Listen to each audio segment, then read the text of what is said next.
Mini budget के वाज़े और पोशीदा टैक्सों से अवाम जिंदा दरगोर हो जाएंगे, मुआशी माहिरीन ने खबरदार कर दिया। वफाकी वजीर खजाना की जानिब से पेश किए जाने वाले मिनी बजट में 170 अरब रुपए के इजाफी टैक्स इकट्ठे करने का हदफ मुकर्रर किया गया है। इस इजाफी रेवेन्यू के लिए सबसे नुमाया इकदाम सेल्स टैक्स की शरह को 17 से 18% करने का है, जिसका इतलाक तमाम शोबों पर होगा, जबकि लग्जरी अशिया पर सेल्स टैक्स की शरह को 17 से बढ़ाकर 25% कर दिया गया है।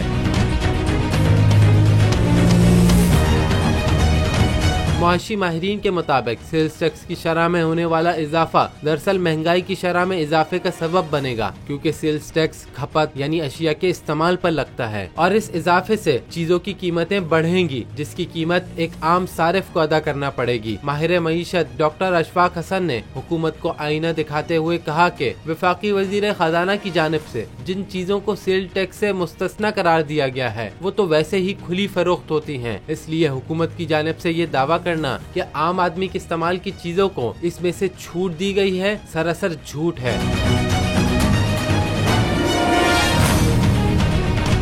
Karachi chamber of commerce and industry के सीनियर नायब सदर तौसीफ अहमद ने कहा कि इजाफी सेल्स टैक्स सबसे ज्यादा आम आदमी को मुतासर करेगा, क्योंकि वही एंड कंज्यूमर होता है। वाज़ेह रहे कि पाकिस्तान में जनवरी में महंगाई की शरह 27% से जायद रही, जो 48 बरस में मुल्क में महंगाई की बुलंद तरीन शरह है। महंगाई की शरह में होने वाले इजाफे की बड़ी वजह मुल्क में अशियाए खुर्दोनोश, डीजल और पेट्रोल की कीमत में होने वाला बड़ा इजाफा है।